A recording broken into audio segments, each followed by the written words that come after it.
Picture this, a misty Indonesian village where the line between the living and the dead isn't just thin, it's practically erased.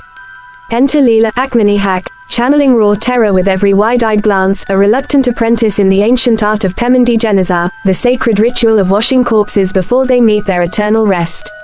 Her mom, Ibu Siti Jenar Maisarayu, a force of quiet steel, has passed down this eerie legacy from her own mother, treating it like a holy calling.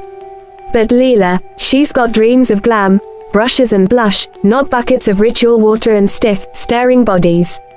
The dead freak her out, plain and simple. Who could blame her? Fast forward to Nightmare Fuel, a string of brutal murders rocks the village, claiming the lives of middle-aged women in increasingly savage ways. And guess who's stuck scrubbing the evidence? Lela, elbow deep in the cold, unblinking victims, uncovers the first crack in reality, a bizarre anomaly on one corpse that whispers of something wrong, something supernatural. As the bodies pile up, each wash becomes a descent into dread, hidden scars that pulse with otherworldly energy, secrets etched into skin like forbidden tattoos, and glimpses of vengeful spirits flickering in the steam. Is it a curse tied to the washer's touch? Or a ghost from the village's buried sins? The tension ratchets up like a noose tightening, jump scares that hit like thunderclaps, those shadowy figures lunging from the funeral chamber. Chef's kiss, atmospheric chills that seep into your bones, the dim lantern light dancing over water-slicked tiles, and a whodunit twist that flips the script on every suspicion. Lela's torn between fleeing her fate and unraveling the truth, especially when the killings hit too close to home. Her own mother's sudden death.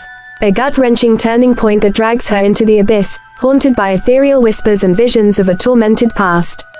Along the way, she brushes against Rika, a scorned outcast with eyes like shattered glass, and a web of village hypocrisy unravels, jealousy, betrayal, and long-festering grudges bubbling up like blood in the washbasin. Climax hits like a monsoon. Lela pieces together a cycle of revenge spanning generations, where the victims aren't so innocent and the real monster wears the face of mob justice. Gore splatters just enough to stain your soul, think ritual blades and ritual rage, but it's the emotional gut punch, the weight of grief, the clash of tradition versus terror, that lingers. Does Lela embrace the washer's mantle, or does she shatter it? That mid-credits stinger, a sly hook that leaves you gasping, wondering if the cycle's just beginning. Directed by Hadra Dang Ratu, this 107-minute Indonesian gem, streaming on Netflix, masterfully blends cultural reverence with heart-stopping horror. Think the Autopsy of Jane Doe meets village folklore on steroids. It's not just scary, it's a roller coaster of empathy and edge-of-your-seat sleuthing that sticks with you long after the credits roll.